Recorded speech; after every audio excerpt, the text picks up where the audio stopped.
Assalamu alaykum Türkmen portal web saytymyzdan mehriban tomuşçular. Bugün biz size eSIM kart, yani elektron sim karta takınna gurrun berer.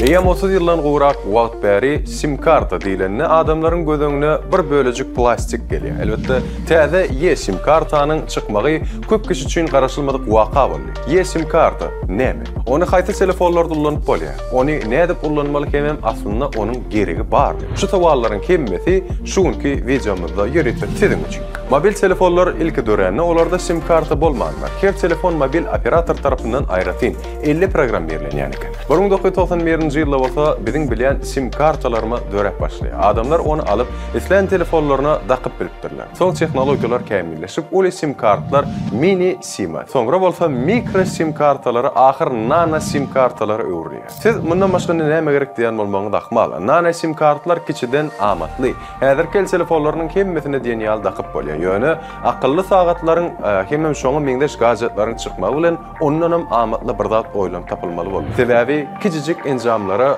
şol nano sim kartlarym salyp bolana oýlanýar. Salyp bolaýanda her enjamy bir kart almaly. Munyň üçin näçe kart gerek bolar? Bu meseleleň çözgüdi bolbam elbetde eSIM kart. eSIM karty näme? eSIM demek embedded sim, ýani gurnalan sim karty diýmek anlady. Oňa başgaça virtual sim karty da diýilýär. Biziň öwrenişen kartlarymyzdan tapawutlykda ol gadjetde öň bar.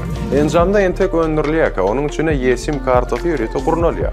Onu telefona salbam çykarban bolany. Telefonyňda barmy? Onu ulanyp bolýar. Ýokmy? Onu ýa täze eSIM kartaly telefon almaly, ýa-da öňkü sim kartaň bilen ulanyp çykyp getiber. Ýöne tehnologiýalaryň ösýän döwri bolanyny häzirki zaman, häzirki döwürde gelecek eSIM kartlar bilen baglanşmy hadip pikir edýär. eSIM nähil ulanýar? eSIM tehnologiýasynyň üstü bilen oturan ýeriňden täze belgi alyp, ýa ulanyp oturan belgiňi eSIM'e geçirip bolýar. eSIM'e bir dälle bir näçe 5 çenli belgen biriktirip bolýar. Ýöne ulanýanda haýsam bolsa birini ulanyp bolýar. Bir belgiden beýleke geçmegem eSIM kartyň üstü bilen has ansat amalaşyrýar. Öňkü telefonunyň sim kartaňy çykaryp, onuň knopkasyny tapyp ýene ýerine täzene salyp oturmak hukmaçylygy ýok. eSIM hyzmatynyň planşetlarda, akylly sagatlarda da peýdalanyp bolýar. Neň esasy? Türkmenistanda eSIM'i biriktirmek üçin näme etmeli we näre barmaly? Pasportyňyz bilen TMSL-nyň ofisine barmaly, hemem eSIM üçin arda ýazmaly. eSIM'i biriktirmek üçin QR kod almaly. Telefonuňyň adaty sim karty arkaly Wi-Fi ýa-da akşam internetiň üstü bilen internete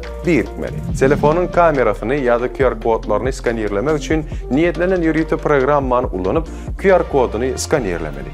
Soňam enjamyň ekranynaky görkezmeleri eýerip eSIM'i gurnaýmak galýar. Ýöne ýene bir gedek ýatladýar. eSIM edinmezden ozal el telefonuňyzda eSIM hyzmatynyň bardygyny ýa-da ýokdugyny göz ýetirin. Şu ýerde de innik sowal dörer. eSIM funksiyasy haýsy telefonlarda bar? Elbetde, esaslaryny şu pyrtykda aýdyp geçeýin. iPhone XR, iPhone XS, iPhone XS Max, iPhone 11, 11 Pro, 11 Pro Max hemem onuň täzeleriň ählisinde bar. Indi Samsung üçin Samsung Galaxy Note 20 hemem Note 20 Ultra'da. Samsung Galaxy S20, S20 Plus, S20 Ultra hemem ondan täze, ýani 21, 22, 23 şeýle hem Samsung Galaxy Fold, Z Fold 2 hemem şoňa meňdeş bir näçe Samsung Z Flip, Z Flip 3, Z Flip 2 we ondan täzelerde Xiaomi 12T Pro hemem soňky çykanlaryna ählisinde eSIM hyzmatynyň kömegi bardyr. Siz eSIM hyzmatynyň bardygyny ýa-da ýokdugyny telefonuň nastroykalarynyň ýa-da elbetde öndürjüniň görkezmelerinden ýa-da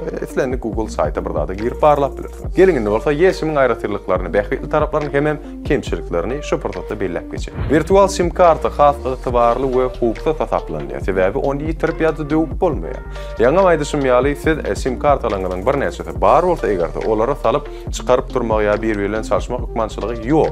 Kemçiligi bolsa eSIM-li köne telefonuňdan täzesine maglumatlar geçirmek öňküler ýaly sim karty bir telefondan çykaryp beýleke salan ýaly ansat däl. Kynam däl ýöne biraz wagtyny azçyk talap edýär. Ene mehriban adamlar, hormatly tomuşçular, eSIM ýani virtual sim karta barada size ýetirmekle maglumatlanmadan şulardan ibaret. Elbetde hoşlaşman hakymy şekilde diýaly size ýatladýar. Bilişimi diýaly Türkmen portal siziň iň ygtybarly maglumat çeşmeňizdir. Hoş wagtyňyz we ýene günlerde görüşýänçek.